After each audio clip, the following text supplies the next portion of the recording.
Hello YouTubers, this is Dr. Quarterfix. So in today's video, I'm going to be doing some kind of video which you have not seen on YouTube before. This is going to be the first time I'm going to be putting some kind of video like this in YouTube because some of you, not really because a lot of you are asking for it, but I know a lot of you guys really don't know how it's done down here. And you probably may have tried some others and it fails.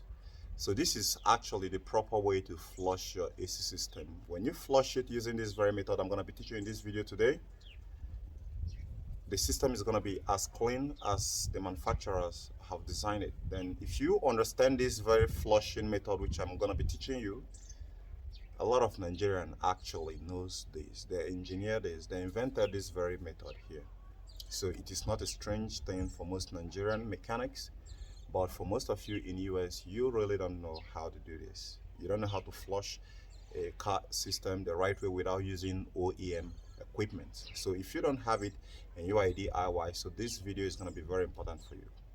So the first thing here is getting the materials and kits. So I have a pipe here which can actually fit into this can here. Now this is a refrigerant can for R22, but any can actually do it. So you don't throw this away if you have it.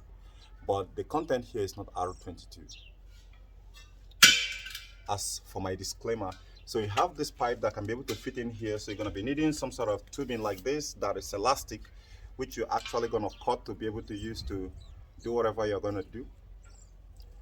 Notwithstanding, I'm not going to be keeping my voice in this video to the end of the video, but I'm going to be showing you every little step, and I'm going to be flushing this very condenser today. This is OEM condenser for Toyota Sienna 2011 model. So if you look at the fins here, the cells, they're very small, and most of them tell you you don't flush their system. That is bullshit. I'm gonna flush it and reuse it today, and since none of the fins has damage, I'm gonna use it. It's gonna function like the OEM. Is not gonna be replaced.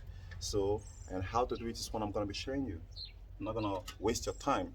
So the first thing I'm doing here is to cut this rubber, right? To cut this into a segment where I'm gonna be using it as some sort of a clip, all right?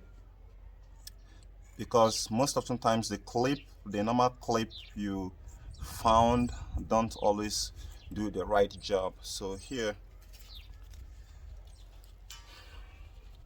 we get something like this out of it. Now that's the first part.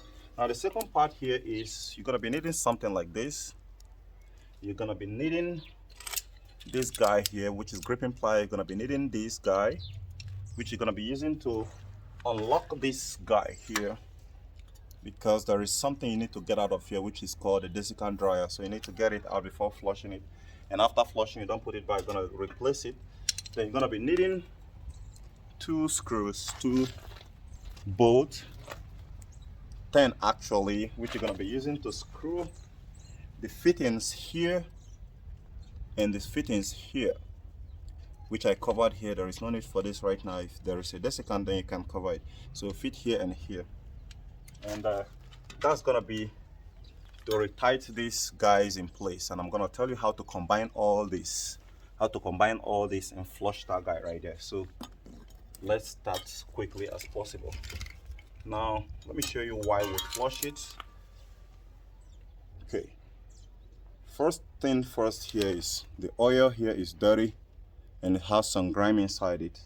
The system is not too bad, but I'm going to show you how bad the system is when I get the desiccant dryer out of this thing here. So you can strain this guy a little bit. I think this is where the compressor most often times feels bad. Let me get this guy out the more. So this is a bad oil. This is not the recommended oil for it. So you can see it. How do I know that this is the bad oil for it? Because the bad oil for it, okay, let me show you so you see the debris that are inside. So the bad oil for it will not have enough viscosity to allow the compressor to work. And that is why in most cases it's actually good to flush it and get it out before you start doing whatever you want to do. it's also very essential to get some paper towel here. So let me get some.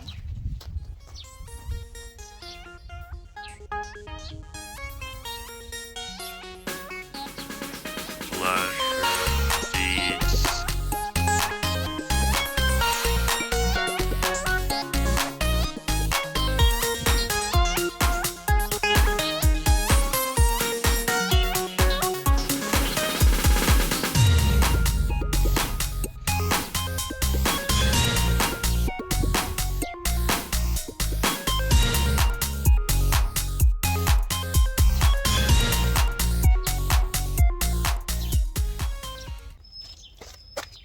Okay, here we go. I didn't find my paper towel, so I'm going to be using this rag. So the first thing first here is to get this guy and hook it up to this stand here. I'm going to be bending this camera over so you'll not be seeing my face, but you'll be seeing what I'm doing, so you follow along. First thing first is to, get this guy. This is open, this is closed. So fit this one right here. And you go with this guy here.